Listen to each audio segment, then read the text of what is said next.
ఆంధ్రప్రదేశ్ రాజకీయాల్లో మహిళా సాధికారత ప్రజారోగ్యంపై ముఖ్యమంత్రి చంద్రబాబు నాయుడు మరోసారి తన స్పష్టమైన విజన్ చాటుకున్నారు.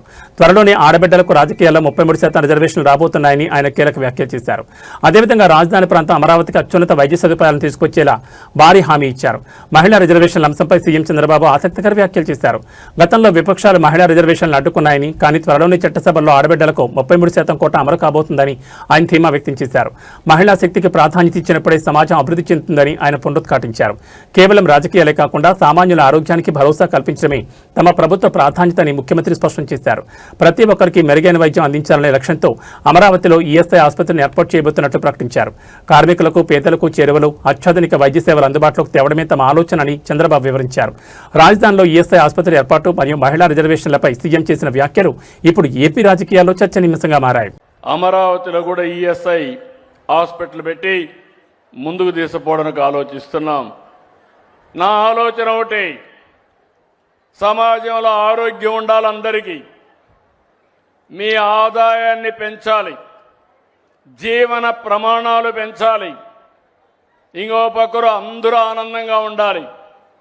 నేను దీనికోసం ఒక వినూత్నమైన ఆలోచన చేస్తూ వస్తున్నాం. ఈరోజు మీరు చూసే సంక్షేమ కార్యక్రమాలు 1-2 కాదు. తల్లికి వందనం, అన్నదాత సుఖీభవ, స్త్రీ శక్తి.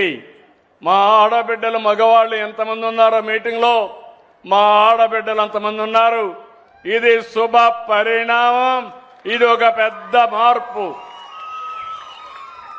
రేపు రాబోయే రోజుల్లో కేంద్ర ప్రభుత్వం 33% రాజకీయాల్లో చట్టసభల్లో రిజర్వేషన్లు పెట్టబోతారు.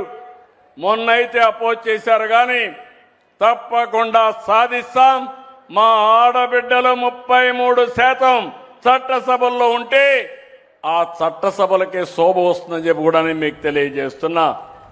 అన్ని రంగాల్లో మహిళలు రాణించాలి. అందుకే మీరు ఒకసారి చూస్తే డాక్రా సంఘాలు నేనే పెట్టిన తర్వాత దాన్ని అభివృద్ధి చేశాం. ఈరోజు దగ్గర 28,000 కోట్ల రూపాయలు కార్పస్ డబ్బులుంది, సేవింగ్ ఉంది.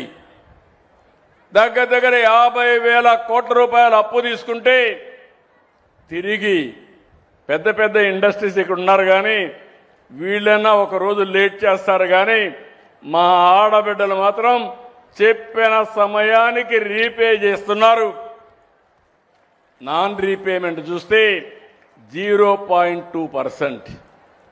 అలాంటి నీతి నిజాయితీతో ముందుకు పోతున్నారు.